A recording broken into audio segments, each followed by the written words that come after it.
Nomination কেন্দ্রিক কিছু নেতা বের হবে, তাদেরকে বলতে চাই নমিনেশন আপনি নেন, আমাদের কোনো আপত্তি নাই যদি আপনাকে দেয়, কিন্তু রাজপথের নেতাকর্মীরা, তৃণমূলের নেতাকর্মীরা কি চায়?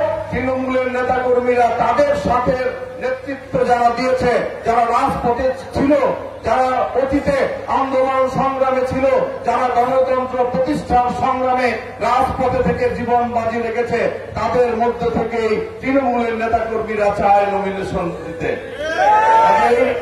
তৃণমূলের নেতাকর্মীরা যা চায় অবশ্যই দল সেটাই চায়। দল বা তৃণমূলের নেতাকর্মীদের বাইরে গিয়ে কোন সিদ্ধান্ত গ্রহণ করবে না। সুতরাং এই যে জাতীয়তাবাদী নমিনেশন পার্টি, তারা আওয়ামী লীগের বিরুদ্ধে একটি কথাও বলবে না, তারা অন্যান্য রাজনৈতিক দলের বিরুদ্ধে একটি কথাও বলবে না, তারা শুধু বলবে বিএনপি তৃণমূলের নেতাকর্মী যারা আন্দোলন সংগ্রামে ছিল তাদের বিরুদ্ধে কথা বলবে। আমরা দলকে দুই ভাগ করতে চাই না। এই তৃণমূলের নেতাকর্মীদের নেতৃত্ব মেনে আপনারা দলে অংশগ্রহণ করে কাজ করেন।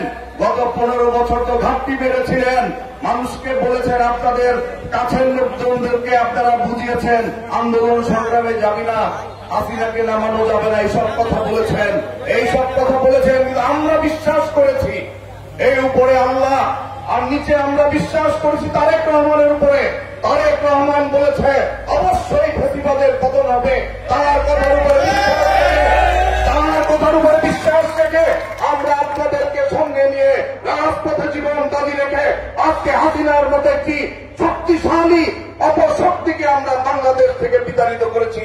আগে দলকে বিভক্ত করার যত ষড়যন্ত্রই করেন, তৃণমূলের নেতাকর্মীদেরকে বিভ্রান্ত করার শক্তি হাসিনারও হয় নাই, অতীতে কোন ষড়যন্ত্রকারীও পারে নাই। আপনারাও তৃণমূলের নেতাকর্মীদেরকে বিভ্রান্ত করে বিভক্ত করতে পারবেন না।